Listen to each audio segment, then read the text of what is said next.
life I have loved screens. I was kind of born into a family who has loved computers. I remember my grandmother was actually the very first one who had the internet that I knew of. She was like, oh, look at this, it's Prodigy. I was a kid who would wake up in the morning and beg my parents, hey, can I go play that typing game? My dad was laughing, thinking that I thought a typing tutor was actually a video game, thinking other kids are up watching cartoons. When I went on through high school, I was competing in computer competitions, and everybody was really shocked whenever I decided to start working with people instead of computers, because I have always had a passion and an understanding and a love of them. However, about 6 years ago was the first time that I started realizing maybe they're causing more of a problem than I was realizing, not just with me, but with everybody. I had a client during a private practice I was at in Dallas, and he was having major meltdowns at home, major meltdowns at school. He was having struggles not stealing things, and the parents were trying everything. We were working together, trying to figure out how to make the solution. One day the parents just got fed up. They're like, you know what? You are in so much trouble right now. We are going completely screen-free for a month. Within 2.5 weeks, we had seen almost a 100% turnaround in his behavior. And at that time, I didn't have the knowledge that I have now, so I was thinking, well, that's weird. They eventually gave the screens back, and he started going back to his previous behavior. And I thought, well, this is odd. What's going on? Maybe there's something going on there for this particular child. Well, now I have a 3-year-old and a 5-year-old of my own. I work with tons of clients. My specialty is 2 to 20. I work with adults as well, but my real specialty area is 2 to 20.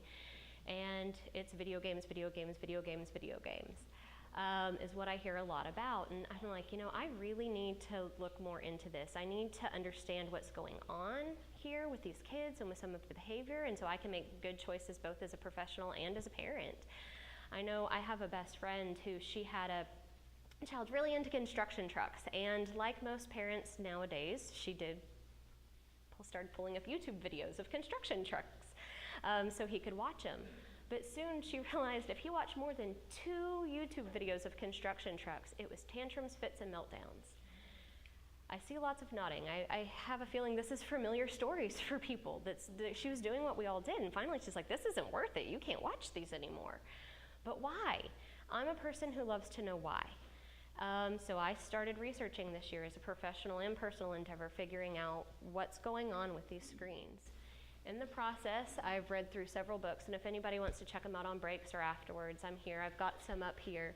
The 2 that are really my presentation is based off of today is Irresistible by Adam Alter and Reset Your Child's Brain by Victoria L. Dunkley, Dr. Victoria L. Dunkley. She's a psychiatrist who actually now does not really prescribe people medication unless they have gone on an electronic reset, which is 3 weeks without any screens. Because she's realizing that we can't really know what we're medicating for unless we take out the extenuating factors of the screens. But also The Shallows by Nicholas Carr, which is one that's a little bit older but still a great read. Glow Kids by Dr. Nicholas Kadaris, and then iGen. And I just can't pronounce her last name, so I'm going to leave that. Twingy, I think. But she's fantastic. She's got lots of interviews and stuff you can go out there and watch. So I've done a lot of reading this year, but I thought we would start maybe a little bit with the history, more modern history of screens. So I want everybody to realize that it was just back in 1994 when the internet actually first became mainstream in homes. That's really not that long ago. It's 24 years. I guess if I said it to a 6-year-old, that's forever ago, ancient dinosaur times. But 1994, but what that means is kids that were born into houses where internet was mainstream are just now 24 years old, which means we can't really do a ton of research on older people and how the internet has affected them on the lifespan because they're just now 24 years old. 1999 is when the BlackBerry came out, or as it soon very quickly got the name, the Crackberry, because people noticed its addicting nature, that whenever they were on it, people just couldn't get off. But it didn't stop there. Even with the term Crackberry, we still continued. 2006, Facebook started opening up to anyone over the age of 13, which is really hard to believe. That was just 12 years ago. It's almost hard to imagine a world now without social media out there, since everything is run through social media. 2007 was really when the first iPhone came out. It wasn't really until about 2012 where most households, the majority of households actually did have a smartphone. But 2007 is when the first iPhone came out. 2009 was the first Android phone. 2010 was when the iPad came out, just 8 years ago.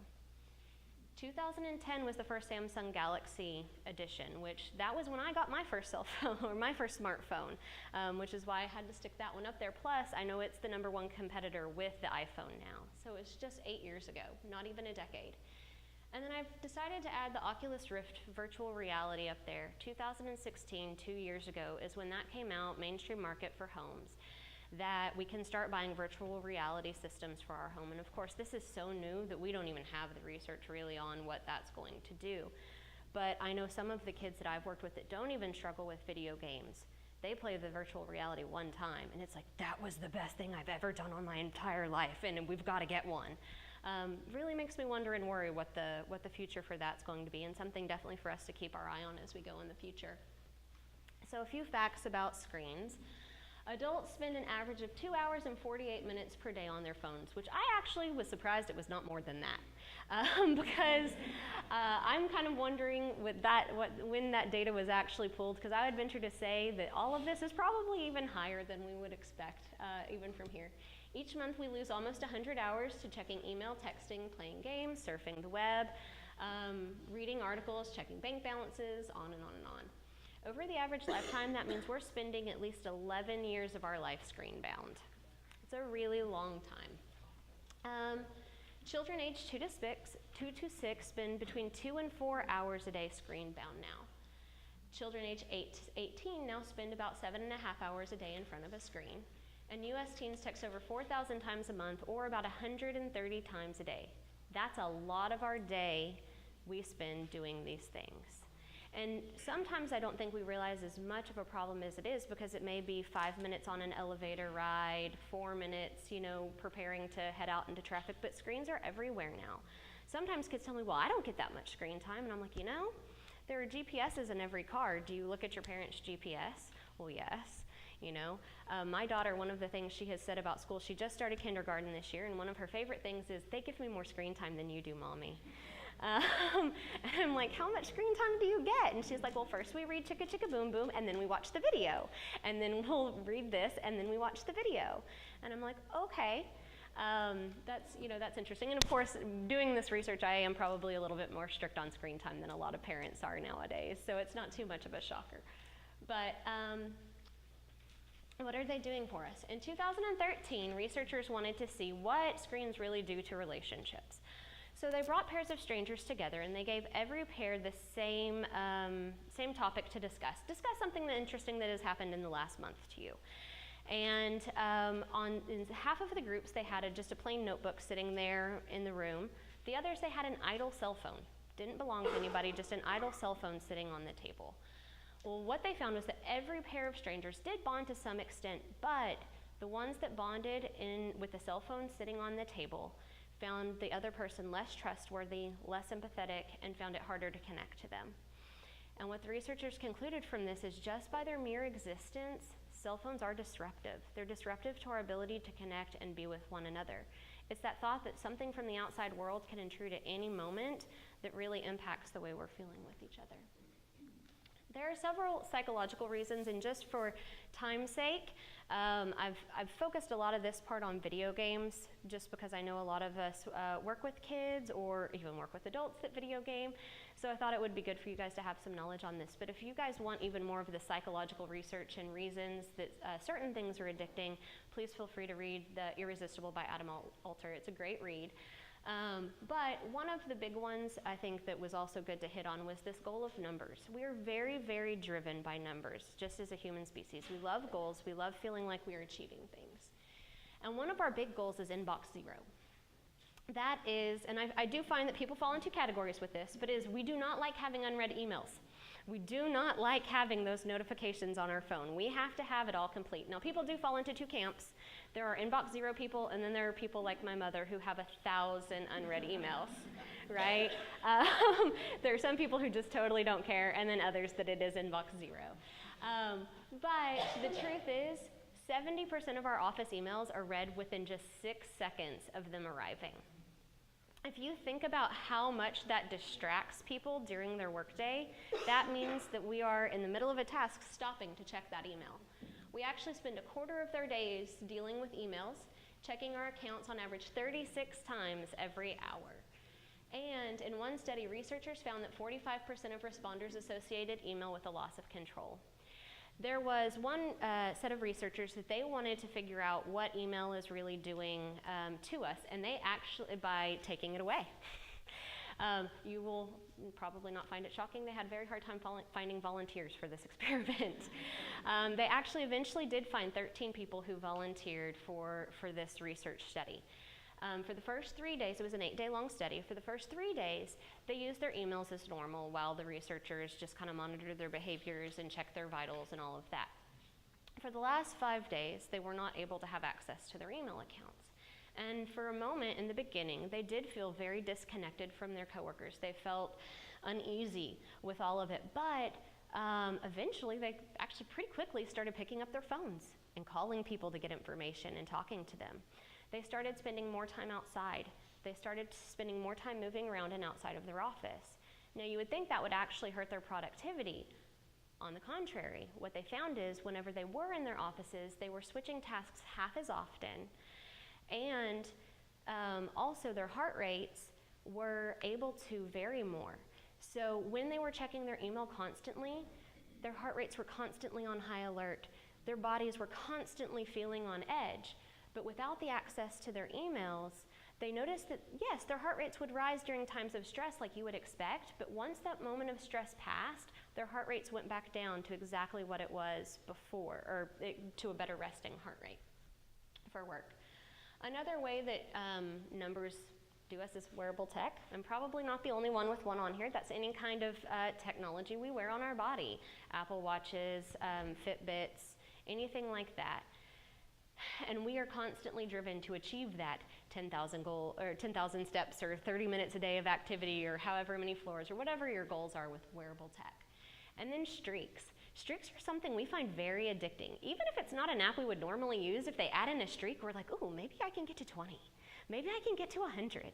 But the problem with streaks are, once we reach our goal, it's a very short-lived thing, and then it's gone.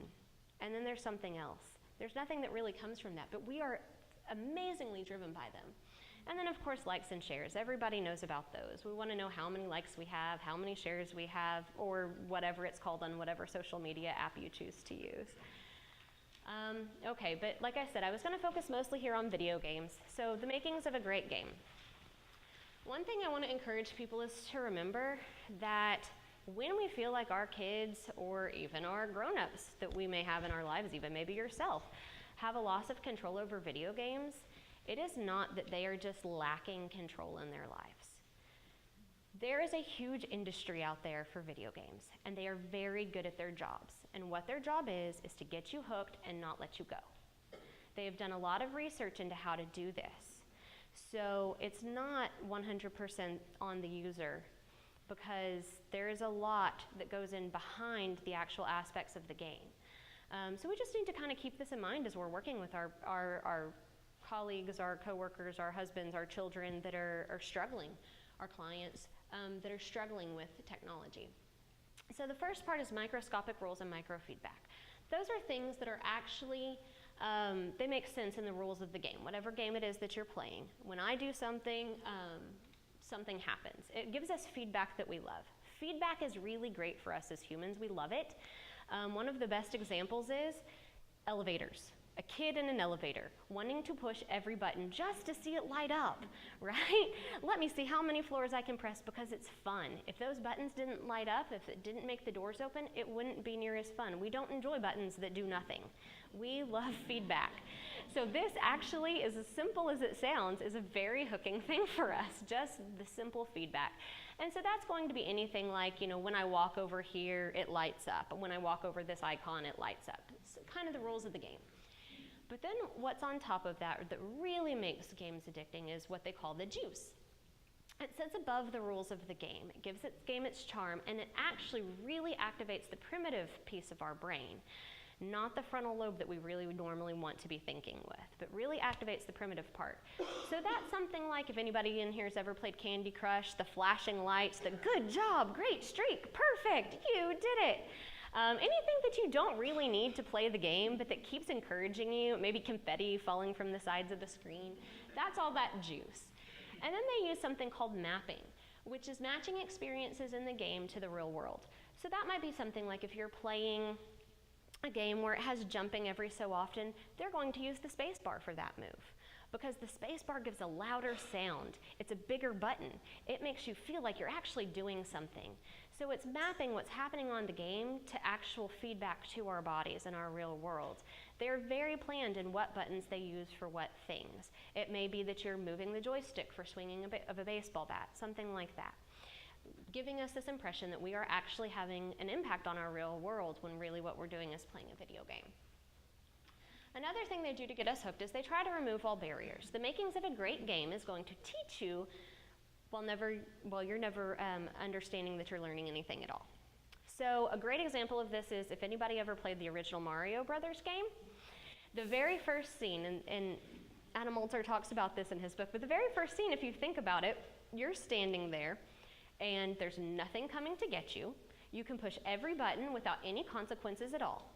They are automatically teaching you the rules of the game without you even thinking about it. You run to the left and very quickly you learn, oh, I can't run to the left. This must be a right moving game. And you're just having fun and playing while you're doing it. So you're actually learning the game, but they never have taught you anything at all, or you don't feel like you're being taught anything at all. The other thing they do is beginner's luck. In video games, a lot of times they do this by giving instant gratification up front. So beginner's luck is actually very appealing to us. They've done some research. If you have had beginner's luck on a game, you find the game more appealing than if you get your bottom, beat pretty badly as you're playing for the very first time. That changes the way we feel and think about games. But in video games, what they do, so I'll actually use an example. My kids learning to brush their teeth, trying to get them to do it for 2 minutes, I have them use a toothbrushing app. But what I've noticed is the very first time they use it, they win a bonus picture, guys. It is amazing, the very first time. And then they do it kind of trickling throughout the time. They get this bonus picture that they unlock. This is that beginner's luck, but it's not luck. It's programmed into the game to get us addicted and hooked to the game. Okay, so once they get us hooked, they have to keep us there. And that can be difficult all within itself. They do it by keeping us in the zone of proximal development. Anybody in schools probably knows about that. It's the space where material is just beyond your learning, the reach of your current abilities. So they want to keep you really in this space where you're constantly being challenged, but it's not too hard. If something is too challenging, you experience a lot of anxiety, but if something's too easy, you get bored. So that's why they have all of these different levels in video games, is to constantly keep you in this zone of proximal development. And then there's the constant sense of mastery. There's something called a ludic loop, and Tetris is a great example of this one. Is that you're never actually seeing what you have done well. As soon as you complete something, that part is taken away, and all you're left out with is another problem to fix. So it gives us the sense that we're constantly mastering and creating something on the video games. And then flow. When people experience flow, they become very immersed in the task at hand, and we actually even lose track of time. It starts putting us into the state of time distortion. And it is finding that perfect middle ground that gets us into this flow. But really, one thing that all tech is really good at, all screens are really good at, is getting us to completely ignore our stopping rules. So we come naturally built with stopping cues. And this one was just too interesting not to share. So they actually did a research experiment where they studied people that were shopping at different stores. They studied surveillance video. And they termed this the butt brush effect. So they noticed, I know, funny name, right? But what they noticed is when somebody was shopping in a very crowded store and they were walking past something and it touched their bottoms, then they almost immediately put down what they were using sometimes. Sometimes they did continue and purchased it and then left, but more often than not, they actually put away everything that they were thinking about buying and left the store. That this is just, for some reason, a stopping rule, actually more with females, even with males is what they found, but there is something about that that's just kind of this, we've got a stopping rule. Stopping rules come in books because we have chapters, and you have this moment to decide, do I want to continue or do I not?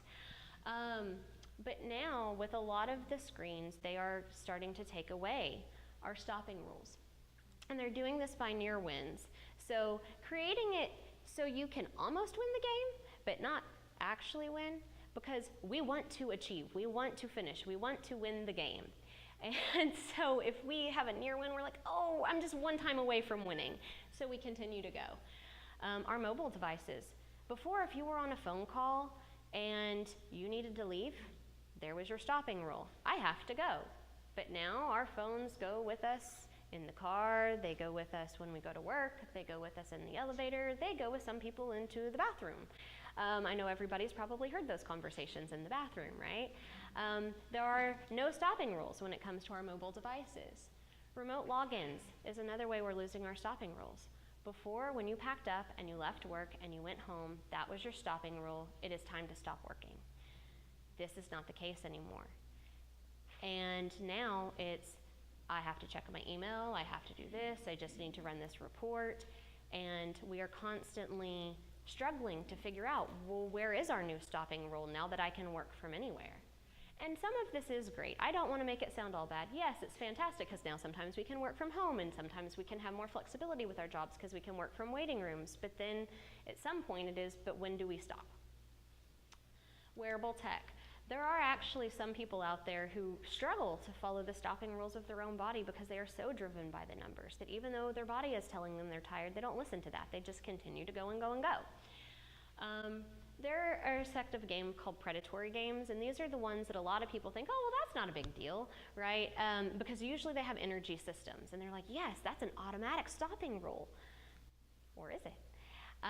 What they do is usually it's a free download app game, and there is some sort of energy system. Candy Crush is actually a great example of this, where you play, and then at some point you have to stop, unless you want to spend $5 and get more lives. And so they make it look like there's a stopping rule, but there's not, because they do let you continue, and it's usually such a minimal amount, you're like, okay. Kids do get really sucked into these games. I know often one of the things that I hear, parents have allowed their kids to download something because it's a free game, but then their kids are constantly begging them, but I need the elephant, or I need the whatever it is for the game that they're using. I need this new pair of shoes. There's a Fashion World app that, I know some people want. Credit cards. Studies show we actually spend significantly more money when we are using our credit cards versus when we are using cash. It's having that sensory feedback of actually seeing our cash go, it is a stopping rule for us. Cliffhangers and Netflix. Oh, Netflix. Netflix is really good at stopping. Binge watching wasn't a thing a decade ago. And as fantastic as Netflix is, there are a few things that they have built in. There's no commercials. Commercials used to be a stopping rule for us. It used to be, okay, well, maybe I should stop and go to the bathroom. Maybe I should actually eat now. Maybe I could fold some laundry while I'm waiting for this commercial break to end. But now we just keep going and going and going. But then they added in auto restart, where you have just a few seconds to decide, do I really want to start that next episode? And there are, it's actually in organ donation studies where they've realized, yes, the simple action of just checking a box, we don't like that. We don't like making decisions, and especially not quickly. In countries where you have to check the box to donate your organs, often it's like 2 to 10% organ donation rate. In countries where you have to check the box to opt out, they have between 80 and 99% organ donation rate. The simple act of checking a box or making a quick decision is not just one that we are equipped for. So we take the path of least resistance, and especially when you take that cliffhanger to an account, because we want to get out of that state of anxiety. We want to know what happens next, so we just keep on watching. But then it brings us to the next cliffhanger, and it makes it really hard to find where do we stop. Okay, but there are the 3 components of the most addictive games at all. World of Warcraft is known as the most addictive game of all time to this point, and it does have all 3 of these things in it: immersion, achievement, and the social element. So immersion is that feeling like you're actually in the game.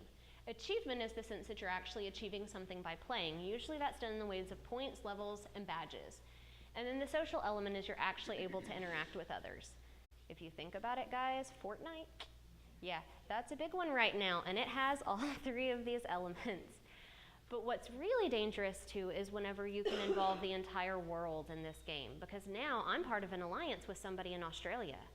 But if I go to sleep, they're doing their mission without me. I'm letting my friends down. I'm letting my teammates down.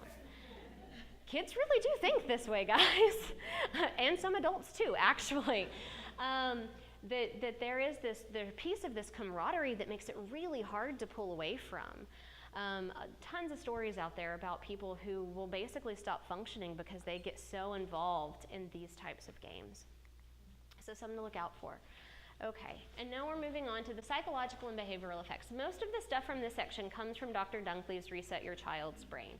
Now, I think before we even start, one of the reasons that I feel like this is applicable to everybody is because, yes, screens do affect children's brains even more than they do ours. However, they affect ours too. We still have human brains.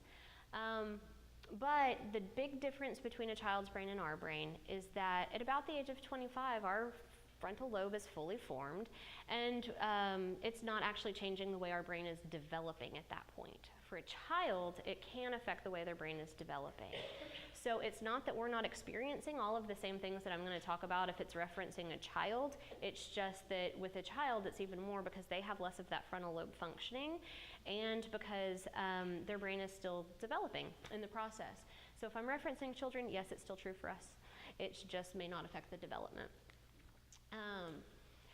And her book really is fantastic. It's written for parents. So if y'all have friends, family, coworkers, anybody you think would benefit, just because she's a psychiatrist, it's not written like a very dry psychiatric book. It's written for parents to be able to read. So anytime she mentions like a neurotransmitter, she's going to define what that is, and it's a good read for parents. But let's start with the statistics. So from 1994, which I want to remind you is the year the internet became mainstream in homes, to 2003, the diagnosis of bipolar disorder in children increased 40-fold. Childhood psychiatric disorders such as ADHD, autism, and tic disorders have been on the rise. Between 2002 and 2005, ADHD medication prescriptions rose by 40%.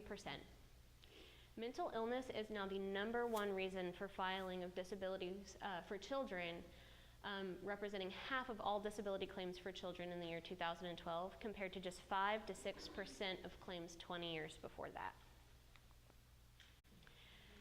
So that brings us to dysregulation, and a lot of what we're going to talk about that screens bring about is because of dysregulation.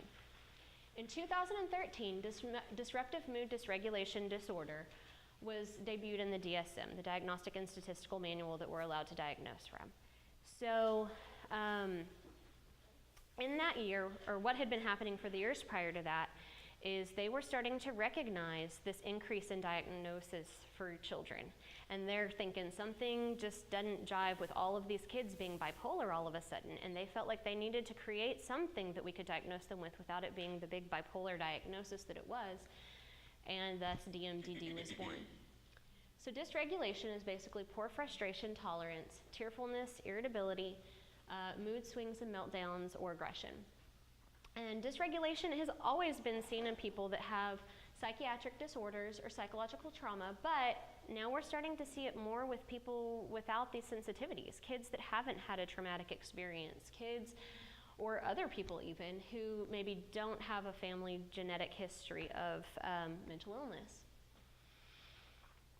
And what the research is starting to show is that it is the medium, it's not the message. So what that means is that it's actually not just video games, guys, that's causing this dysregulation in children. And this right here is actually a big part of the reason that I've decided to do this presentation and the big part of the message that I wanted to get out. Because I was really shocked to find this. You know, I thought, oh, well, it makes sense, you know, SpongeBob, high, fast, paced, you know, who knows about the content, you know, we've all probably heard that research, well, I don't know if y'all have, but there's a research study out there about SpongeBob causing dysregulation and cognition problems in children. You know, I was like, okay, well, that makes sense in video games, but if we've got them playing like on a leap pad, if we've got them doing something educational, surely it can't be that bad. Yeah, the research didn't agree with my original findings, and now neither do I. So it shows that actually all screens provide unnatural stimulation to the nervous system and can cause adverse effects. Interactive screen time refers to screen activities in which the user regularly interfaces with the device. So that's basically anything that you can interact with, any kind of video game console, iPad, cell phone, computer, anything. And then there's passive screen time. And there is a difference in the way our brains interact with these two. So it does make a difference whether it's active or passive. Passive is basically sitting back across the room watching TV, chilling, right? The thing that we've always thought before was worse for our brains, except now research is showing that's not true. That actually it has less of an effect on us than the interactive screen time does. So there are things that do change the amount of stimulation we're receiving and the amount of dysregulation that we get, and that is things like how lifelike the images are. The more lifelike, the more dysregulation, the more stress it puts on our nervous system. The screen size, the larger the screen, the more stress. And guys, screens are getting really big nowadays. The speed and frequency, so all the high-speed internet being able to download very quickly. The content, so yes, there is something to do with certain things being more dysregulating for us than others. And the media multitasking. That's the task switching. So a great example of that is the teenager who's sitting there researching for their school homework assignment while texting their friend and listening to music. So media multitasking is doing more than one thing at a time. Any kind of multitasking actually shows that it is stressful for our brains. It increases our cognitive load. So I'm really good at multitasking is also another great way of saying I'm just really great at handling stress. But it does put more cognitive load on us. And it is associated with psychological stress, impaired cognition, and negative mood. And kids do a lot of it nowadays too. That could also be playing a video game and listening to music at the same time even. So what about an ebook? This is the one I always feel guilty telling people about because we love our ebooks now. They're cheaper. We can get it at the drop of a hat. It's fantastic. Yeah, studies are showing that they're actually just as bad on our nervous systems as playing some of the video games and watching some of the TV. And the studies out there are showing that we actually don't learn the best that way either.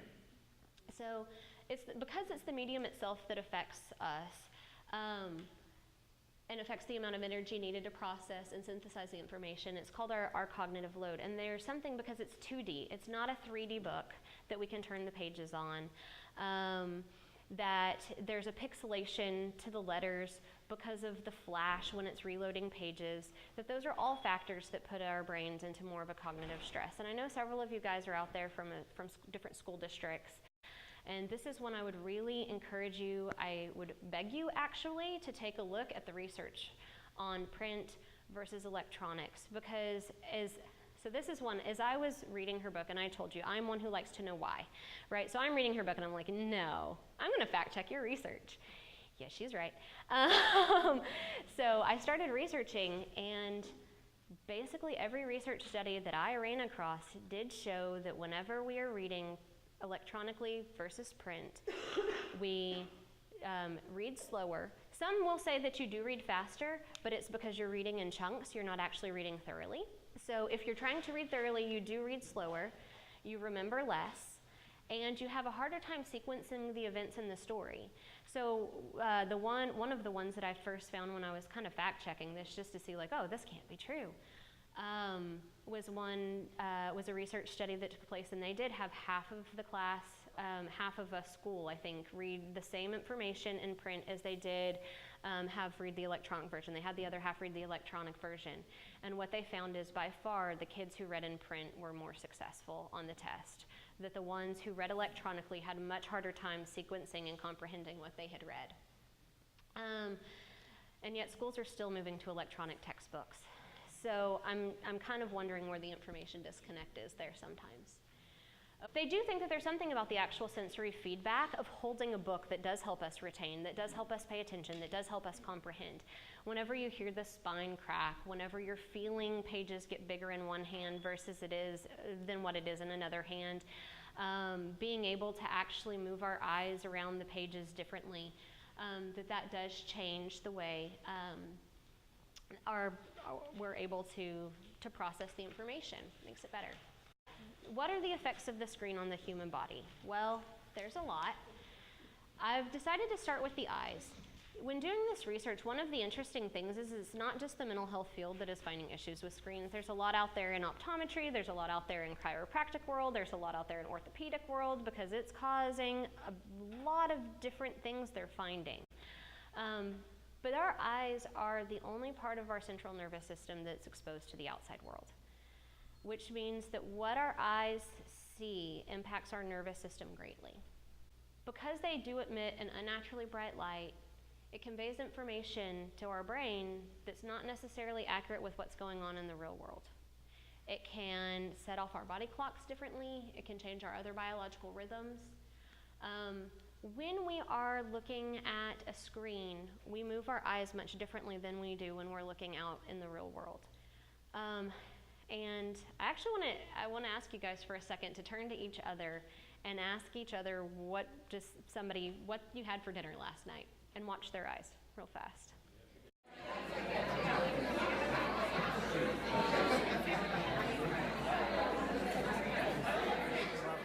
So was there anybody out there who was able to do that without moving your eyes? Anybody? Without moving your eyes? No.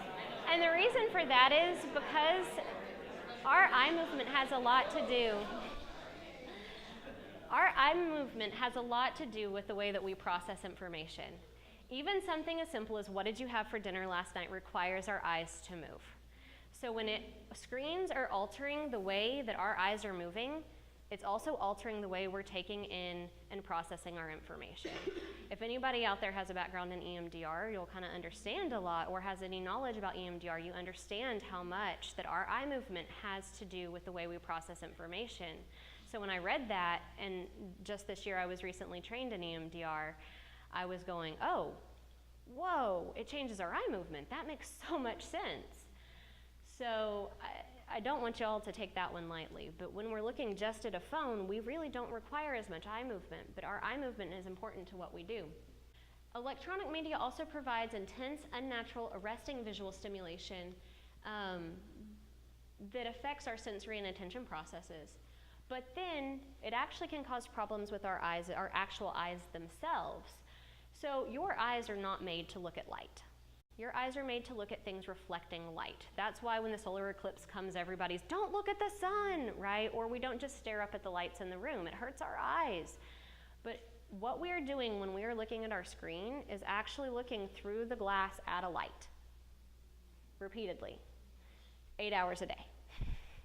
Sometimes more, sometimes less. And over time, that does affect our eyes. We actually blink half as much when we're looking at a screen than we do when we're not looking at a screen. And blinking is part of how our body actually moisturizes our eyes. So it leads to dry eyes, red eyes, irritated eyes. And as I've talked to kids about screens and what it can do to them, one of the first things they tell me almost every time I've done it is, do you think that's why my eyes hurt all the time? And I'm like, could be. Absolutely that could be. So it's really important for us not just to stare at them all the time. So of course our eyes, our nervous system, that all leads us to our brain. So what screens do is they activate what's called our orienting response, which is the way that our brain responds to brightness, color, contrast, movement. It's how we as humans assess threat before it even happens.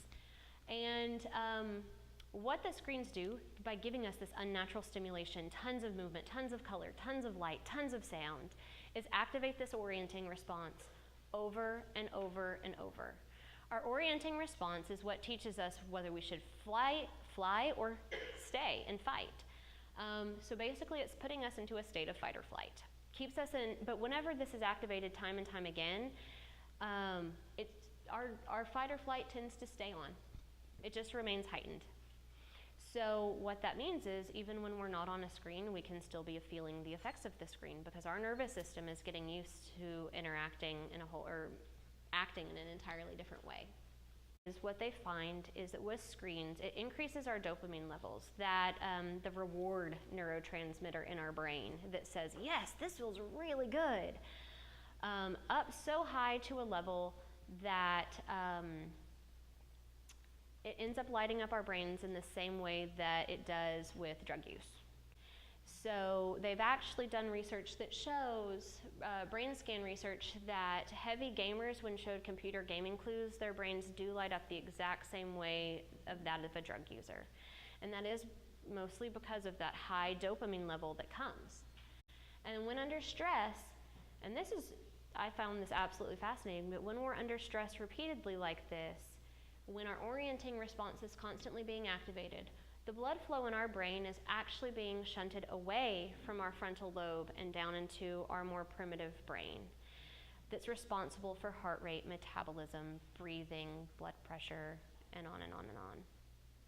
So here we are trying to get our kids and our children and everybody around us to use more of that frontal lobe that's responsible for executive functioning and tasks and scheduling and planning and preparing and controlling our impulses and emotional stability, and yet we're continually putting them in front of things that shifts all the blood flow away from it and down into the things that we don't necessarily want them to do, which is acting defensive and being on high alert and being anxious.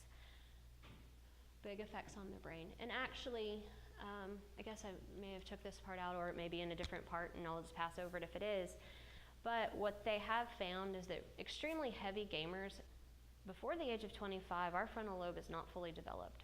So if we take an underdeveloped brain and we are constantly pushing the blood flow away from that frontal lobe where it needs to be going, what they're finding is extremely heavy gamers are actually experiencing brain damage, because their brain is not getting the blood flow in the right areas at the right times for development, because it's being overactivated in that primitive brain.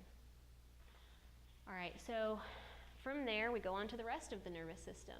Because it's so stimulating, screen time shifts the nervous system into fight or flight mode, which leads to dysregulation and disorganization. Dysregulation, DMDD. Of various biological systems.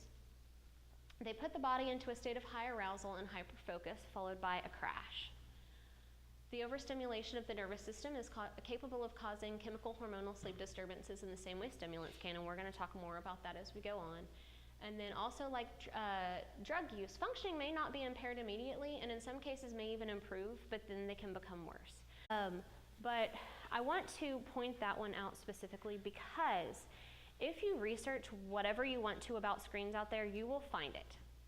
Screens can improve attention span and fine motor functioning and on and on and on. A lot of those studies were actually created by the game industry itself or funded by. But then others may have, instead of being more of a long-term study, sometimes they have them play the game and then they immediately have them perform a task. Well, if our brains are being fed high levels of dopamine through the screen and then we're immediately given a task, sometimes we can actually perform it. It may actually look like improved performance. However, once everything starts to re-regulate and crash, things go back to how they really would be. So it's not, you can kind of find whatever you want to out there, but I really encourage everybody to take a look at how the study was done and take a look at all of the research as a whole. Because even as I was putting together this presentation, that's one that did kind of stump me. Well, why are we getting all of these good findings from other things? Why are there experts out there saying how great screens can be? And it's not that they are all bad. There are good parts of the screens too, and you guys know all of them, which is why I didn't focus this presentation on that. Let's see. And then other body systems affected. High levels of screen time are actually shown to affect the metabolism, something called metabolic syndrome. It's in combination of high blood pressure, midsection weight gain, and abnormal cholesterol levels, and high fasting blood sugar, regardless of diet. And then affecting the sensory system through the brightness and the supersaturated colors all contribute into the visual sensory overload. And it actually the intense stimulation heightens our attentional and arousal, but that actually feeds into the fight or flight feeling. And then afterwards, the brain experiences a relative sensory deprivation, which can feel uncomfortable.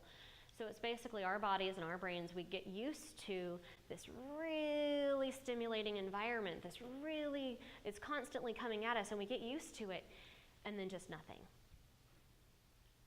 And that feels yucky. You can tell I work with kids. Yucky. It feels yucky. Because it does. It feels very uncomfortable. It feels weird. Because all of a sudden, it's just like nothing's happening. How many of y'all have heard on the news that screens affect our sleep? Yeah, I heard it a lot.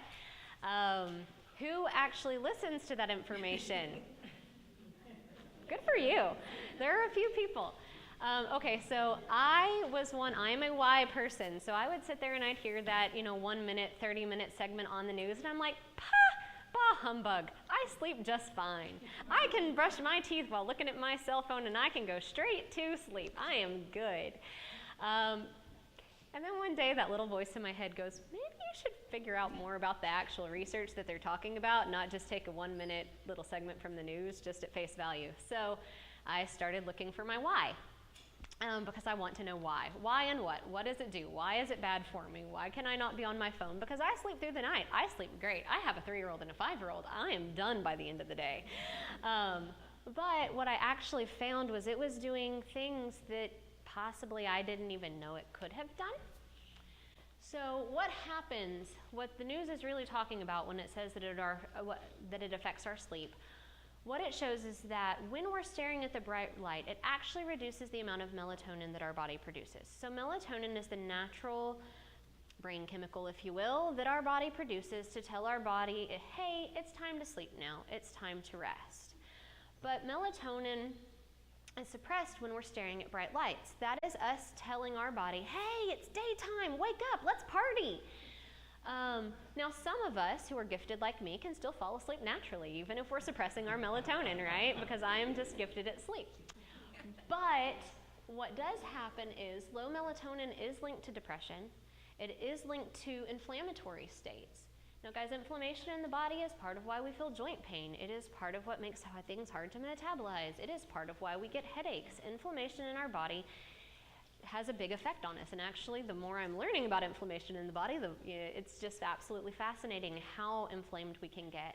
But our melatonin is part of what actually helps keep some of that inflammation away, as well as alterations to hormone functioning. So for some people, not me, the onset of sleep can be delayed, but this is actually true for a lot of people, that sometimes it can make it harder to shut down and fall asleep. I think I find this particularly true for a lot of my teenagers. Sometimes if I can't get them to back away completely, I at least try to get them to back away right before bed. I encourage them to please try to put the phones away at least 30 minutes before you want to fall asleep, because they'll come in and they just say, I can't sleep, I just don't sleep anymore. And I'm like, have you put your cell phone away yet? Usually it's no, and it's not worth it. But every now and again they will listen, and they notice that they do start to sleep a bit better. So the onset of sleep is delayed, but then it's not just that. It actually changes the type of sleep that we are getting. So we have 3 stages of sleep, and all 3 of them are important, and they do different functions. We've got light sleep, we have REM, rapid eye movement sleep. That's the part of our sleep where our brain is processing information, right? Because eye movement and the way we process has a lot to do. It's when our brain's kind of moving stuff around from long-term memory to short-term memory and doing all of the decluttering for the day. And then we have deep sleep. So what happens when our melatonin is suppressed, we're looking at screens just before we go to sleep, is that our REM sleep is actually suppressed. We don't go into this dream sleep and declutter our brains quite as well as we do otherwise. We also don't go into deep sleep. It happens as often. It happens for shorter periods and less often than is typical. For kids, this can be important because this is when a lot of their growing happens. It's when a lot of the growth hormones are released. It's when a lot of our restorative and reparative hormones are released. So sometimes it can be, if we've been looking at screens just before we go to sleep, it may be we sleep the whole night through and we still wake up feeling exhausted. But that's not because we didn't sleep through the night, it's because we didn't have a good quality sleep. And how many of us actually know if we're getting good quality sleep other than I feel tired or I don't? But then also, what Dr. Dunkley talks about in her book is that then that leaves us feeling wired and tired. So what happens is our body, because we're exhausted, because we didn't get the type of sleep we need, it starts pumping more adrenaline into our system. So all of a sudden, here we are running on adrenaline all day long. That's not great for our impulse control. And then we're still exhausted, so we're also cranky because that has an effect on our mood stability. This can impact every part of our lives. Sleep quality, regardless of if it's with a screen or without a screen. But the research does show that screens do impact. Without the restorative sleep, the brain doesn't function properly. It releases more stress hormones to keep you awake. It results in poor memory, irritability, and impaired schoolwork or work performance. In 2010, a sleep study conducted showed that over half of children who used electronic media at night not only suffered sleep problems, but also mood and cognitive problems during the daytime. And other studies have linked the light at night from electronics to depression and suicidality. And we're actually going to get more on that on our depression screen here in a minute. So then it results in chronic stress. Because we are activating this stress, this orienting response, this fight or flight all of the time, our bodies are staying in a constant stressed out state. It ends up with us feeling out of it. It's difficult to assimilate new tasks, retain information, and execute and do executive functioning, do executive tasks. The stuff we talked about earlier, organization, impulse control, mood stability, scheduling, planning, all of those things.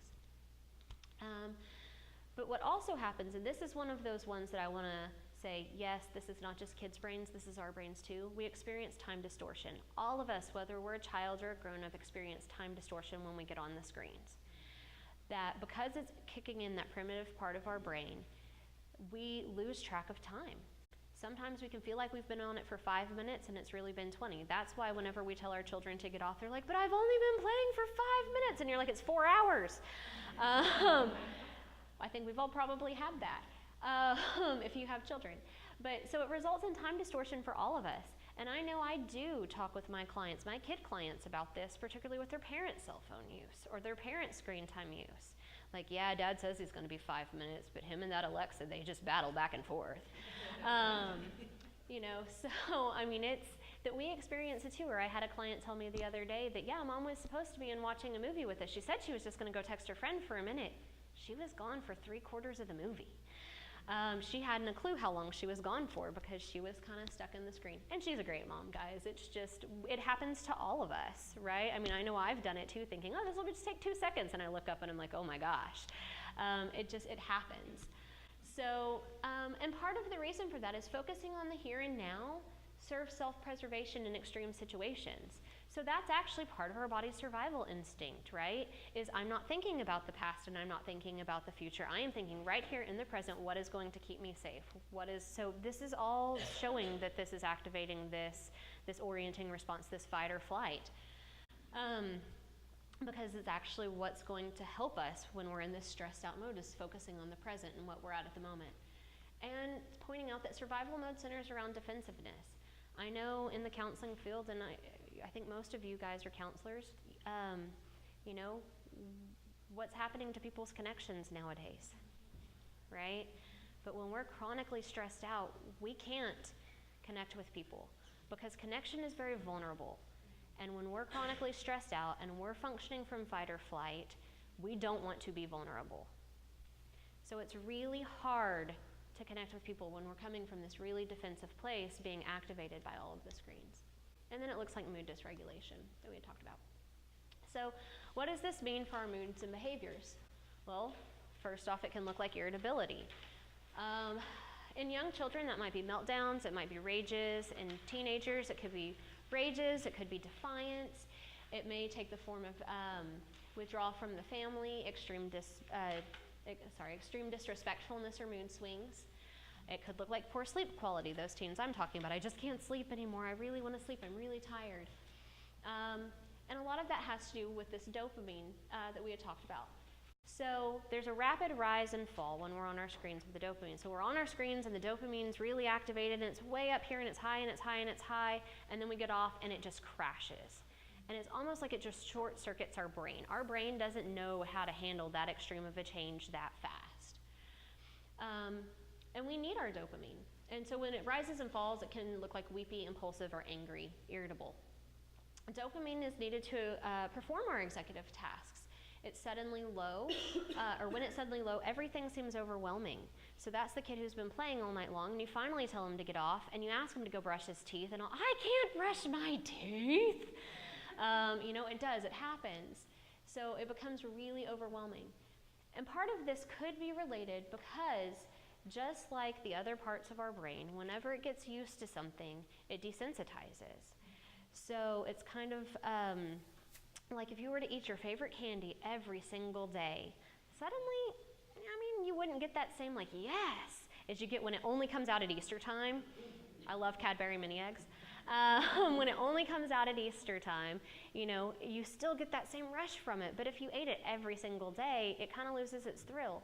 Well, that's the same with this dopamine. Research is showing that whenever our brains are flooded with dopamine regularly, the receptors get desensitized to it. And so it takes even more of the screen time, or it takes more of something to get the same levels of dopamine we need to be able to do the executive tasks that we need our dopamine for. And a chronically hyperaroused child may have trouble recovering from being angry or sad. So instead of experiencing an outburst and then calming down, it may actually last longer. Okay, it can look like depression, and it very often does look like depression. The research with electronics has been found to directly correlate depression, withdrawal, isolation, loneliness, and less parent-child interaction. One of the things that stuck with me the most from Adam Alter's book Irresistible was a child's very first exposure to a screen is when they notice that their parent is missing in action. And I do believe that he actually got that from somebody else's work, and I can't remember right now who. But I thought, how powerful. That's so true. The very first time that a child interacts with screens now is if they're born in a hospital, there's a TV in the room, or their parents are texting their friends all the photos of the new baby. But we start exposing kids to screens and the effects of them from the very beginning, that when they notice that our parents are missing in action. So this parent-child interaction, it's big. At least 2 times in the last couple of months, I have been out to dinner, and I've had it happen even more than this, but dinner with my family. And my daughter, I've kind of trained her at this point. She goes, oh, no screens, like if there's a kiosk, one of those kiosks or whatever on the table, and she moves it away. But that's one of our rules in the family, is there's absolutely no screens at the dinner table. They're not needed. Only in case of emergency. If there's extreme weather out there, we can turn on the TV. But other than that, they stay away. But it's very common now where I watch other families, and the parents may be talking, but they've both handed their cell phone, or the kid brought their own tablet. But then even the food comes, and the children are still on their electronics.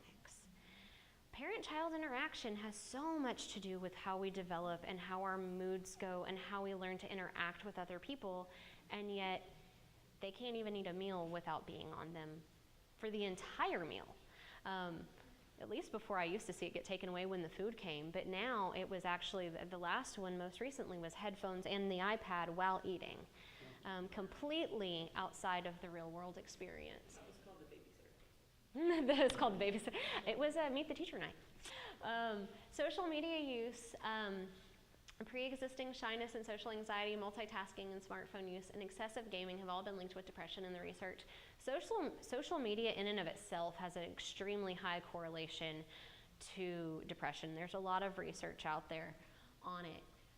There was a large study that followed more than 3,000 children over a 2-year period, and research found that youths who became pathological gamers tended to become more depressed and anxious, while those who stopped gaming pathologically became less depressed and more socially competent. Electronics use at or near bedtime are related to increased depressive symptoms, including suicidal tendencies, self-injurious behaviors, and physical complaints like headaches and pains. And again, I think a lot of that probably has to do with that reduction in melatonin, poor sleep quality. There's a lot of things that could play a factor into that with this.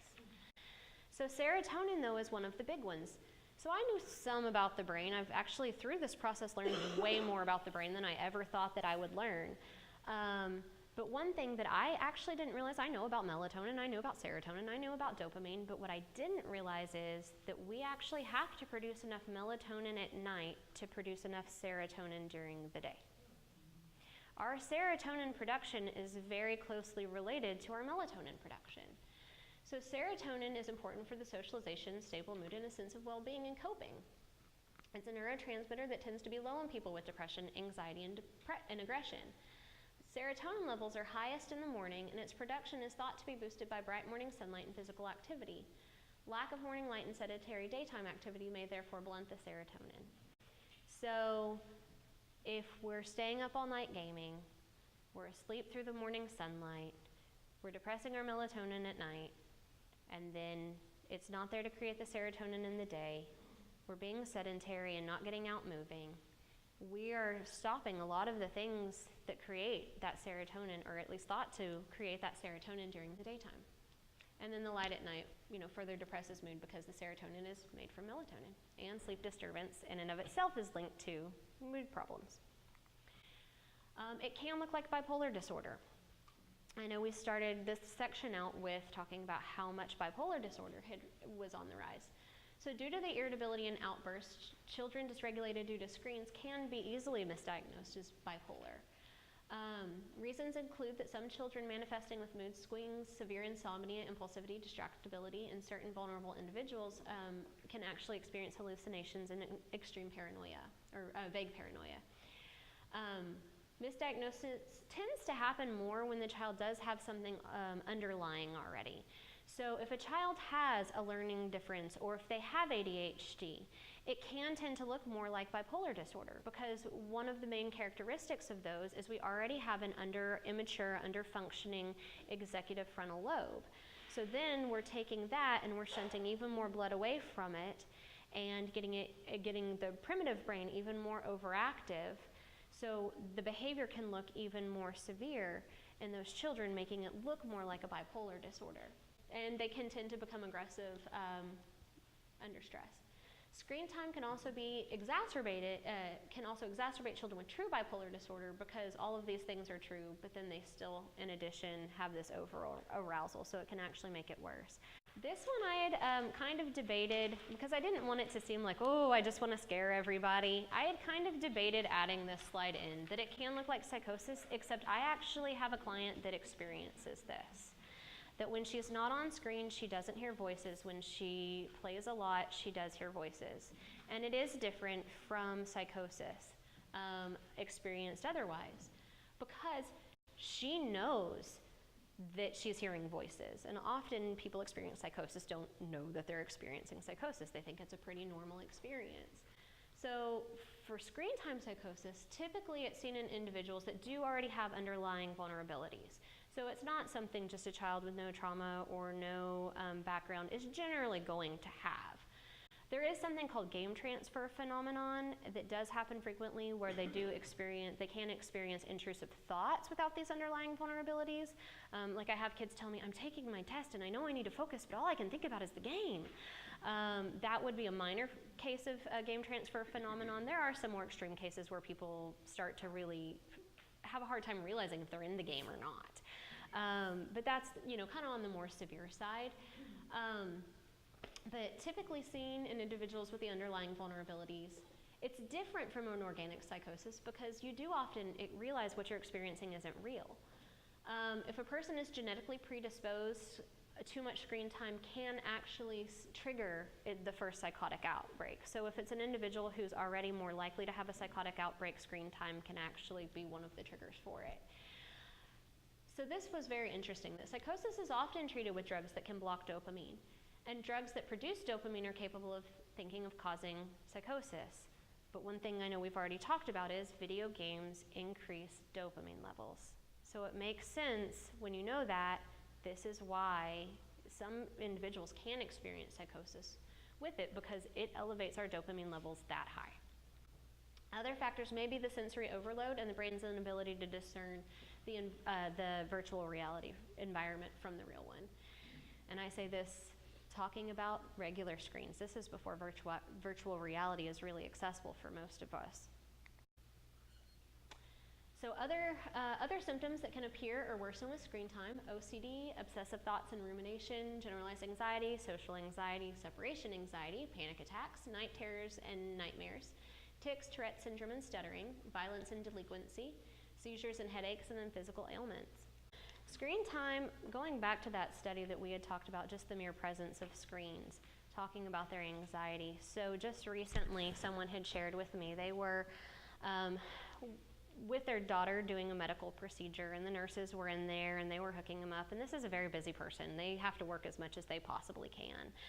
And so they were in there working on their laptop while her daughter was getting, all hooked up to everything. And two of the three nurses had kind of walked out, and so she put her computer down and, went to go be with her daughter.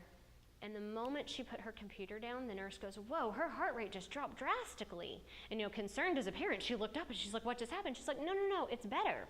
It's better. It was too, it was high before. The mere act of putting her computer down, her daughter knowing she was going to come and connect with her, reduced her anxiety levels.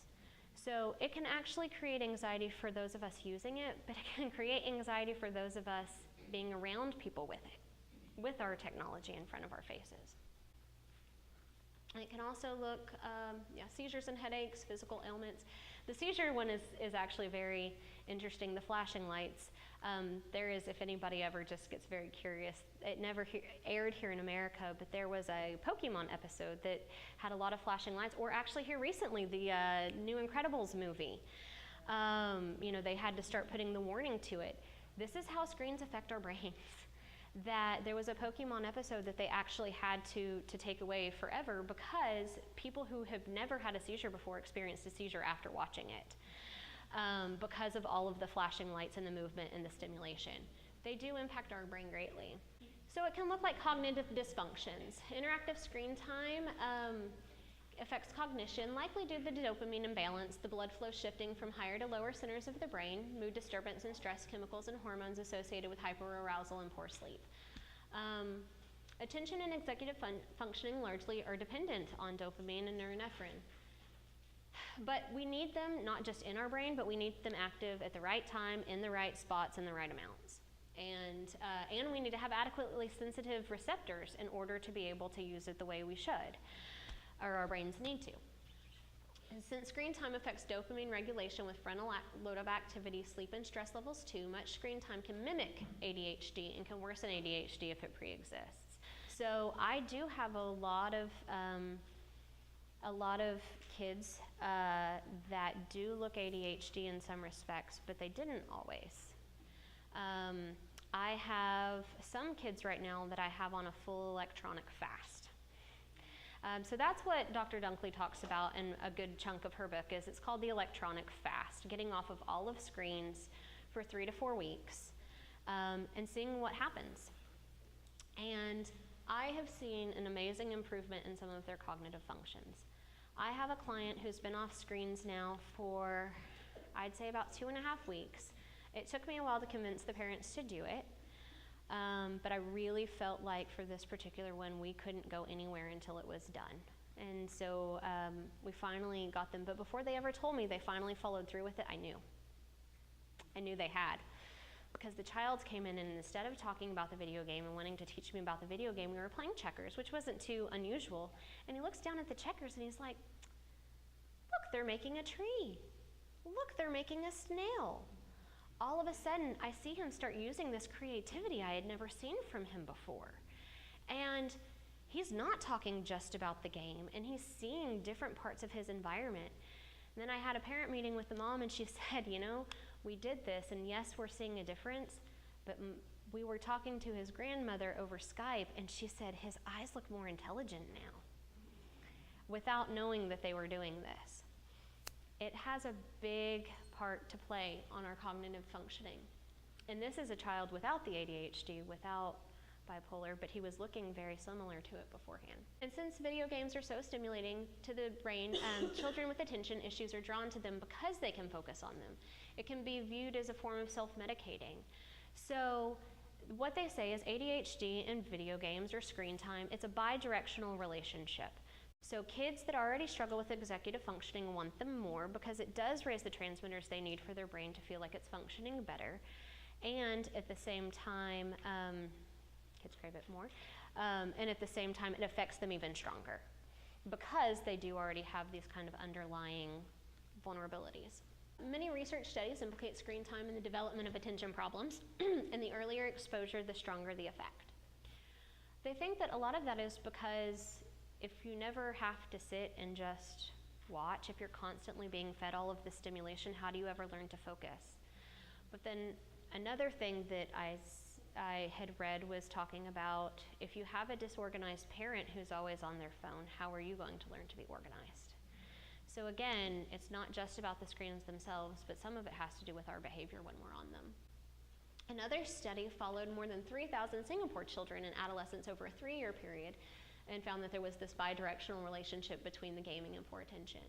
Another study looked at children before and after playing a video game and found that those with higher levels of daily computer use performed more poorly compared to those with more minimal use. It also showed players experience time distortion when gaming, whether they're novices or experts, so it happens to all of us. A study out of Denison University showed that video game ownership can interfere with reading and writing skills in boys. So it can also look like disruptive and aggressive behavior. Opposition and defiant strategies used for children to exert some control over their environment, and when they feel stressed or inept in some way, it can be a sign of a disorganized state or of mind. Arguing can actually also be a way for children to raise those dopamine levels and the norepinephrine levels that they need to be able to focus. So sometimes with arguing with their parents, they're actually providing themselves some of the same types of stimulation that they get with screen time that they're now being desensitized to. And it can help them feel more anchored whenever they're there. Violence and delinquency. Due to excessive electronic media, particularly with violent content, but also with screen time in general, you see disturbed sleep, mood dysregulation, hyperarousal, attention fatigue, and can lead to meltdowns and aggression. I was actually just rereading part of Glow Kids that I have referenced earlier in the book, and it was talking about how they had done a very similar study in America and Japan, thinking two different sides of cultures, or two totally different types of cultures, seeing what violent video games would do for children. So they took some information at the beginning of the year, and then they took data again towards the end of the school year, and they found direct correlation between the amount of violent video games played and they're likely to act in violent and aggressive ways later on in the school year. That was actually found in both cultures with about the same amount of frequency. So that's how they know it's partially the game themselves. But it's not just the violent video games that does cause this, although it does help create a desensitization to seeing some of this violence and normalizing it. But it could be any screen time. And they're already associated with poor frontal lobe functioning. Research suggests that it's actually the total time spent gaming is a stronger predictor of the aggression than the level of violence in the games played, though. The risk is especially strong in violent games where players team up to face a common enemy, and they think there might be something about the social nature of these games that makes them even more risky for both aggression and addiction. It's that social element, again, that we talked about of those most addicting games. It can also look like social impairment. So it can look like poor sportsmanship in playing games. It can look like acting bossy or controlling, being super competitive. And note that many video games, actually I would say almost all video games, reward competitiveness. It's hard to create a video game without some level of competition, even if you're competing against yourself or a computer, maybe a friend. A lot of times now it is somebody online. And they really do reward this competitive characteristic in our kids, or even in us. Low frustration tolerance resulting in meltdowns and a tendency to blame everyone but themselves. Often act much younger than their years, so less mature. And actually in the iGen book, kids nowadays they're showing about 3 years younger in maturity level than their counterparts were in 1979. So we're seeing about a 3-year regression. In her book, she's really more of like an anthropologist, so she's not really noting anything as good or bad. It's just, this is what the research shows. But if you're very interested in seeing time study data, that is a fantastic book, because what she'll do is overlay data from different graphs and show you can see, here's the time when cell phones came out and here's depression. Here's the time cell phones came out and here's where kids stopped wanting to drive as much. And she actually overlays the graph so you can see the data together. It's a very interesting read. The dynamic of screen time creates a false experience of ease and success. There's immediate gratification, there's endless and effortless stimulation and entertainment, the ability to control one's environment or one's image, and the opportunity to be a hero. Who doesn't want that? But real life doesn't provide it. Real life is much more difficult. Screen time makes children less able to tolerate disappointment and boredom, and more entitled and less willing to work, whether it be at school, at a job, or to improve in a relationship. It affects their empathy. So since 1979, they've been doing studies on empathy and have noticed it has been on a downward trend, with an even greater drop about the time that smartphones came out. Violent video gaming and excessive internet use have been linked to a diminished capacity for empathy. Brain imaging studies of adolescents with internet gaming addictions show damage to the insula, which is actually an area of the brain that involves empathy and that helps integrate bodily sensations with your emotions. A study examining empathy score trends of college students from 1979 to 2009 found scores to be falling, with the particularly sharp drop after the year 2000, which is right in line with the first kids who were born into the age of video games and computers. Eye contact is an essential part of the bonding process, and it reflects our capacity for intimacy. And an inability to tolerate sustained eye contact often translate to shallow relationships. But with too much screen time, when we're acting from fight or flight, I've actually noticed it's really hard for kids to make eye contact. That's part of how you know that you're really struggling with a problem. If there's no concern of something like autism, something where there would be a reason for them not to be able to make eye contact, and you're seeing a child who's really struggling to make eye contact with you, it may be too much screen time. Because when you're functioning from this defensive state, this really keyed up, anxious, fight or flight, survival kind of state, it is hard to make eye contact with people. Because again, it makes you more vulnerable, and that doesn't feel good.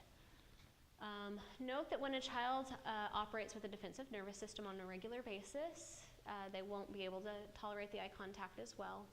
And in young adults, this can actually cause a lot of problems in forming romantic and intimate relationships. I have a client who, her parents, they said, you can have a boyfriend, but there's a caveat here. You have to talk to him. You can't text him. She's like, how embarrassing. I was like, wait, you can tell him you love him, but you can't speak to him? It's really hard for kids, and I would say she might be one of my slightly, better adjusted, less screen time kids. But this is kind of the way that they're moving. But we have to have face-to-face interactions, not face-to-screen interactions, if we want to create empathy. We can't be interacting even through Skype. If you look at Skype and FaceTime, one thing that can be a struggle with that is you don't make eye contact with the person. You're having to either look at if you're looking at the camera is when you feel like you're having eye contact with the person, but then you're not actually looking at the other person's face. So there's this real disconnect there in the eye contact. So even Skype and FaceTime, they're not really solutions to that. It really needs to be good face-to-face time. Okay, so optimal development, you guys probably know, we all need running, playing, jumping. We need experiences with the real world. We need interaction with our parents. We need touch. We need physical touch. It helps calm our systems. It helps calm our bodies, and it helps our brain develop.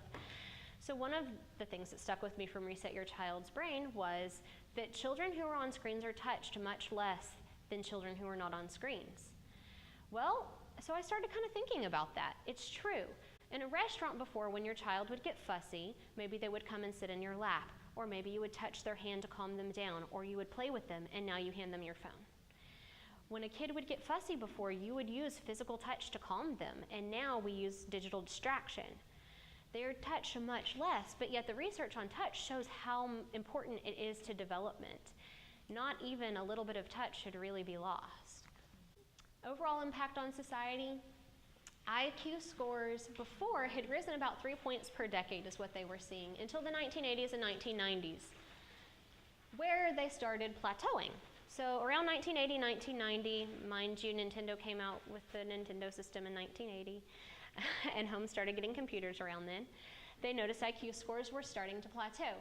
In 2007, math and science had declined considerably from 1975 to 2000, and then continued the trend in 2003.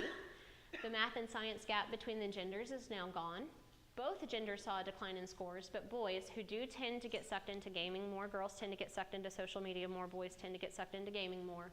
But boys' scores dropped at a rate double the rate of girls. There were declines the declines were uniform across both higher and low scores, so they know that it's not just if you already had a vulnerability for a low score, you're going to continue to have a low score. And on average, children were 3 years behind their 1970 counterparts. And what I didn't add in here is after the 1990s, they actually saw IQ scores starting to decline. So they've been going down. Observation and research suggests that screen media has created a drag on development, causing stunted growth, plateaus, or even regression in many areas. So why don't we take them away, right? A lot of different reasons. It can feel way too hard. We can fear what our children are going to say or do.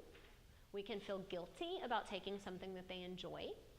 We can kind of resent losing our electronic babysitter, because sometimes it can be a lot easier to get stuff done when they're just, or if they're not whining at the dinner table or whatever. Sometimes it's a doubt that electronics are even a problem, or they don't believe removing them will solve their child's problems at all. I actually had a client I've worked with recently who we were talking about this. Do you think because your children do tend to be a little bit more sensitive, this might be something to try? And she's like, oh no, we're good, I monitor it. And she came in the next time and she goes, well, he took a hammer to the iPad. So we've gone screen-free, and I hate to say it, but I'm seeing a lot of improvements. Him and his brother are playing so much better together. They're doing so well now, but she was one of those who, until he showed her it was a problem, she really didn't think it was.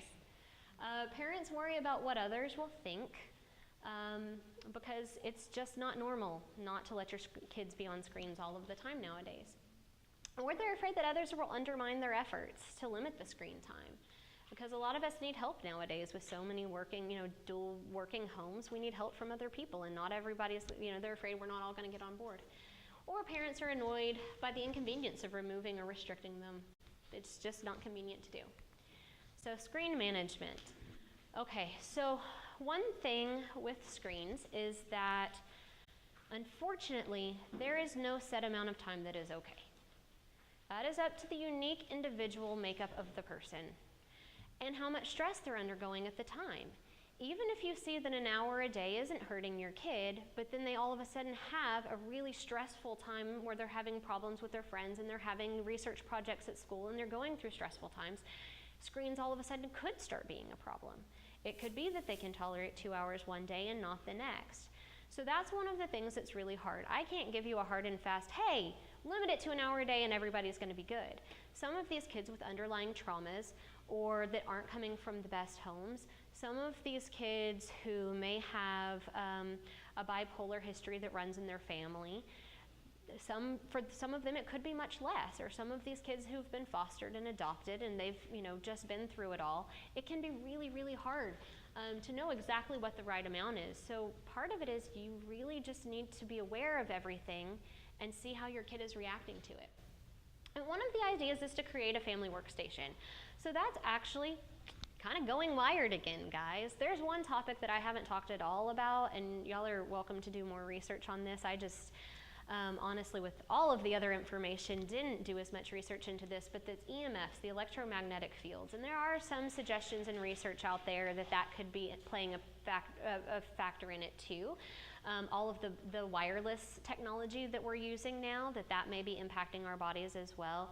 So you're welcome to research that. That's not an area I really have gone into, but the family workstation going wired again will take some of those EMFs out, but on top of that, it makes the screen less convenient. If it's less convenient, we're going to be on it much less. If we can't just take it wherever we are around the house, or if I have to have my mom in the same room with me while I'm using it, we're going to use it less often. It also helps adults keep track of their kids' use if we're doing it with kids, if you have kids while you're doing it. And it helps reduce the limit pushing because they're there at that one place. It encourages children to test fewer boundaries. So we're taking kids who already don't have a fully formed frontal lobe, part of their brain. Kids that already struggle with impulse control, even if they're not ADHD, just because they're still developing. And we all struggle with impulse control from time to time. And these could even be really, really, really good kids that don't need counseling. But all of a sudden I have a thought, I can just type it in on my computer and find it. Nobody's watching me, I'm in my room. I can just look that up real quick. I'm kind of curious, I heard a friend mention that today. Just look it up real fast, right? Because they know nobody can see them. But creating a family workstation is a way where you actually have more oversight, and the kid's like, well, I could do that, but mom might walk through the room, or dad might walk through the room. It gives them a little bit of encouragement to use some of that impulse control on things that they may not otherwise use it for. It also tends to reduce media multitasking. You can also, one of the things you can do for overstimulation, because no, taking away screens forever and always is not necessarily going to be the solution. It's not really practical in the way that things are today. One thing you can do is reduce the brightness of the screen. Less light going in is less stimulation. It's not necessarily the perfect solution, but it is something that we can do. It helps to make the screen matching the surrounding environment as much as possible to reduce overstimulation, eye irritation, and melatonin suppression. So actually, if you're watching TV at night, or if they're on something at night, it's good to have a lamp on that's behind the screen, and that way it kind of matches more. It puts less of a stress load on our brain. There is an app. This justgetflux.com has free software. That comma in there? Oh no, that's apostrophe with the screens. Okay, good. I thought it was a typo for a second. But has a free software application that will actually gradually change. And I know some of the phones and some technology now has it built into it as well, but it'll gradually change the tone of the screen as it gets later in the day to try to help with some of that melatonin suppression. And then you can use smaller screens and view them from further away. To try to view at a distance 2.5 to 3.5 times the size of the screen measured diagonally, but that also helps with body position. Whenever I read this, it flashes me back to when I was a kid, and you know, you used to go right up to the screen, and your parents would go, "Get back, you're gonna go blind." And I'm like, what happened to that? Now we all sit there with our phones like this, 4 inches away from our face. I think our parents might have been onto something back in the day, because they just kind of instinctively knew that it wasn't really great for us. But if we can sit farther back, we can also have a tendency not to lean and hunch and develop that, it's called tech neck, is where we start leaning our head forward all of the time, and a lot of us have it nowadays because we're all on computers and iPads and phones so much. Bedroom screen free. This is a really good one. It reduces evening and overall screen use, which is associated with improved sleep, better grades, less depression, and healthier weight. Also allows parents to manage screen time more effectively. So you can have your screen, but not in your bedroom. And it's up to each parent to decide how they want to implement that, but especially at night when they're sleeping. So some of the research suggests that even having your cell phone idle on your nightstand while you're sleeping impairs your sleep. And if you wake up in the middle of the night, a lot of us are prone to checking it, which then shines the bright light in our face, tells our body to shut off the melatonin production, and affects our sleep from the rest of the night, and affects our ability to fall back asleep. So really, I suggest leaving this in another room. Now, I hear all of the time from people, but I have to have it because what if there's an emergency? I have my phone sleep in a room close to mine, so it's like in the next room over, and I'll turn the ringer up. It will wake me up. That's kind of how old phones used to work. I don't know if anybody remembers that, but like they would ring and we would hear them and we would wake up. I kind of turn off the notifications and turn up the ringer, and if there's an emergency, you can call me. And nobody wants that call at 2 in the morning, but it's there, and I will hear it. And it doesn't have to sleep right next to me. I don't have to have access to my email at 3 in the morning. It is okay. Also, you can try to minimize screen time after sundown. So for children, what that could look like, because a lot of schoolwork is moving computer related, trying to get them to do the computer related schoolwork as soon as they get home from school, as early in the day as possible, so you can limit their access to screens right before bed. I know that's not possible for everybody. We all have baseball practice and swimming lessons and soccer practice and all of that, but the more you can try to do it, the better quality sleep they're going to have, and one night's sleep can even make a good difference. You can match screen time with exercise time. It is okay to make rules in your own home. You can tell kids, some parents don't really feel like they can, but it is okay to make rules in your own home. If you want to get on the screens, you have to exercise first. Try an hour of physical activity before you get on a screen. And it doesn't have to be, you don't have to go lift weights. You can go play basketball or jump on the trampoline or go ride your bike. Get outside, go do something active. Do something that's going to raise that serotonin level and raise that mood and decrease that chance for feeling isolated before you get on the screen. Exercise literally changes the brain by releasing neurochemicals and growth factors that can fight depression, poor focus, insomnia, addiction, and anxiety, all of the things that screens can create. So if we can increase their physical activity, we can already start fighting some of these effects. We can make screen time a privilege, not a right. Kids feel like it is a right nowadays, and I think a lot of parents do too. I think we even feel like that for ourselves. It's people like, you want to touch my phone? So we can set standards that must be met before giving children their screen time, or you could set standards for yourself before giving yourself your screen time. My bed has to get made before I touch my cell phone. That is one rule I have made. It sleeps in the other room. When I get up, I have to make my bed before I can touch it. It's okay to do. We can set those standards for our kids as well. You can include behavioral standards if needed. So it could be, when I've noticed with my kids before, when they have gotten too much screen time and they start arguing about taking it away, I inform them that if they argue about me taking it away, that they will be getting it no longer.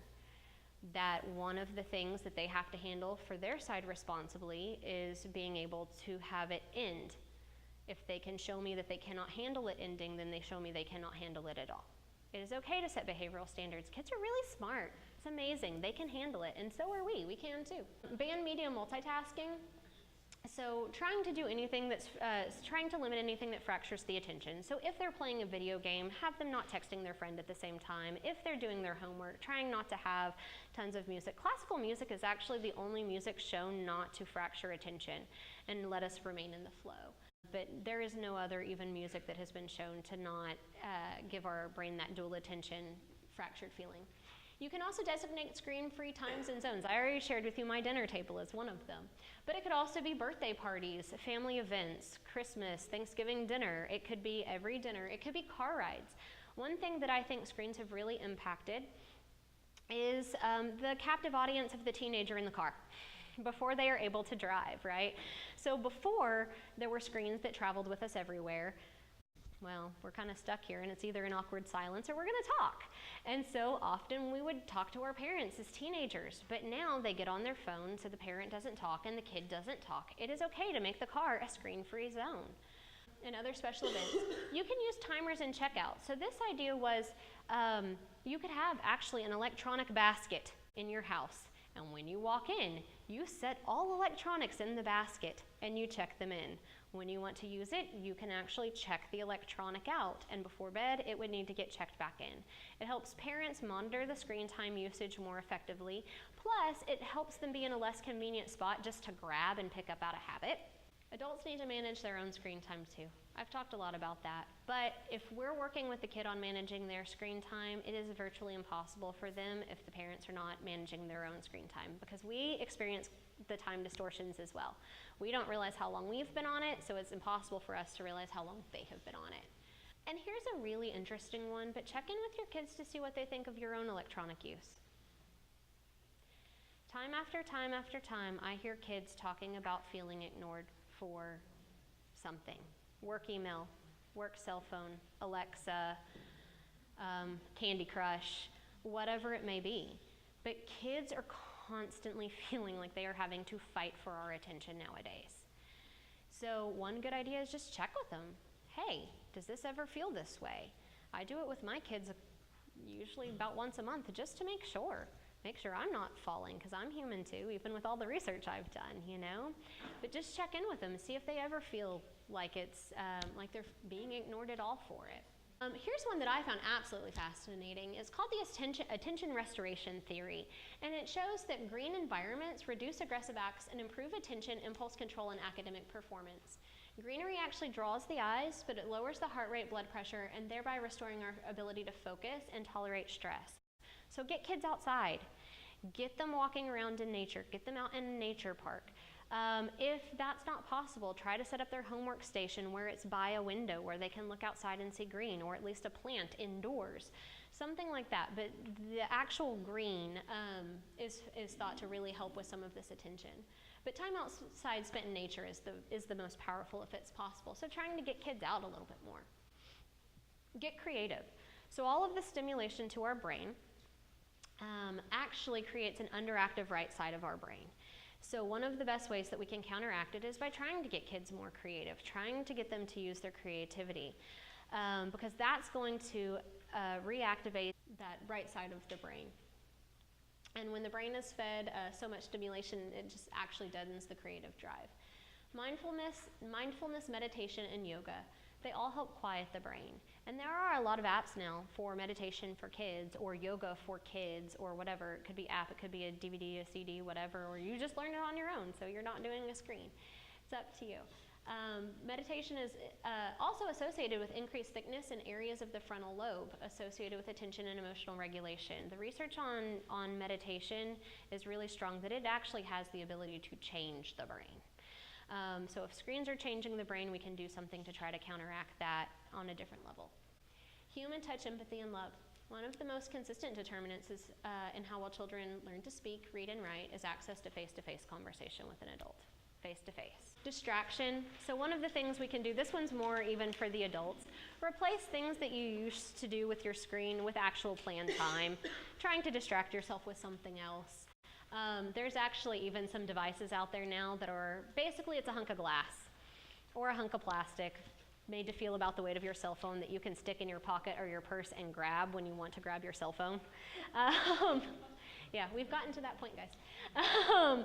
But yeah, it's trying to find something else to do with your hands, fidgeting with a real world manipulative whenever you're tempted to reach for your phone. Choose your words. So if you're trying to control some of your own habits on the screens, saying something like, I am not a person who gets on Facebook versus I can't get on Facebook can be very beneficial. That seems like something really silly and really small, but they did a research experiment with people with working out. And they told half of them to say, I can't miss my workout, and they told the other half to say, I'm not a person who misses my workout. So what the study showed was that 10% in the women working out, 10% persisted with their goal when they were told to say I can't, but 80% persisted when they said I don't. I am not a person who does this. Because I can't is very disempowering. It's something else has control over me versus I really can have control over myself. And you can change your environment so temptations are as far away as possible. Instead of keeping your cell phone on your desk, keep it inside, on top of your desk, keep it in your desk or in your purse or someplace else. You can keep it in a different area of the house, as far away from you as possible. Same thing with the tablets. There is one called the Don't Waste Your Money Motivator. It is a little bit funny. It's basically you pick an amount of money that is enough that you're going to feel it, but not enough that it's really going to cause financial damage to you if you end up breaking your promise to yourself. But whenever you don't meet your goal, you have to do something with that money that's very frivolous, like donating it to a charity that you don't believe in, or it could be a very frivolous charity. If you're a Republican, it could be you have to send it to the Democratic Party, or vice versa. It could be, any number of things. It could be that you also take that money and you do something with it that you normally wouldn't do because movies are expensive nowadays. Maybe it's that you do plan an outing for your family because you've missed your goal and you put that in a pile for that as well. But it's the don't waste your money motivator. And then there is a Facebook demetricator because we are driven by numbers. This is a web browser add-on that you can go and you can download for free. And what it does is when you go and you check your Facebook, instead of saying you have 10 likes, it just says you have likes. Instead of saying you have 3 shares, it says you have shares. And that way we can see somebody has liked and shared it, but we have no clue how many. It takes away that pool of the numbers that are attached to Facebook. And then there's Waste No Time. That's an app that monitors how long you're actually spending on sites that you add to a block list. So if you're at work and you struggle not checking your Facebook, or you struggle not getting on LinkedIn, or whatever it is, you can actually add that, and it will tell you how much time of your day you have spent doing some of these. There's several apps like this. If you have, it's not available for Android yet, but there's one called Moment that will track your screen time use on Apple devices as well. There are a lot of different screen trackers out there, so you can really get a view of how much you're spending on. And then there's also some for parents where they can see their child's screen use as well.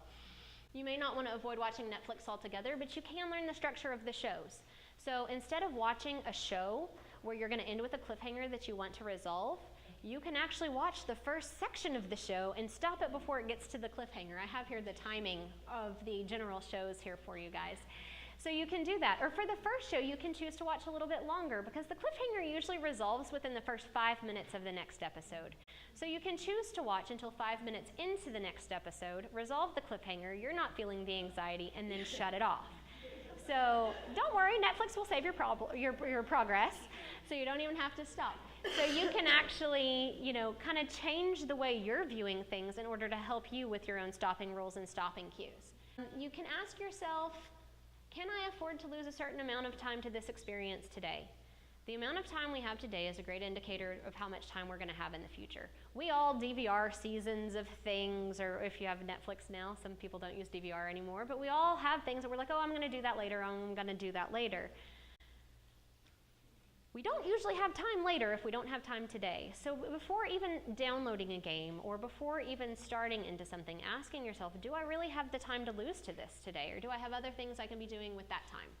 For clinicians, this is one that's used for all addiction, but it's motivational interviewing. So if you are wanting to work with clients with their own screen addictions and trying to help them figure out, even though it's not a diagnosis yet, it is in other countries, but not here. But if you're wanting to work with them on breaking away from some of the screen time themselves, you can really become knowledgeable in motivational interviewing, trying to help them figure out what are you getting from this and how else can you get it, and really helping them make it be their plan. Every time you check your phone in a company, what you gain is a hit of stimulation, a neurochemical shot, and what you lose is what a friend, teacher, parent, lover, or coworker just said, meant, or felt. And that is in Sherry Turkle. This is the one I'm reading right now. Actually, I have not finished it yet, but it's Reclaiming Conversation, The Power of Talk in a Digital Age. Thank you all very much for your time and attention today. I really appreciate it.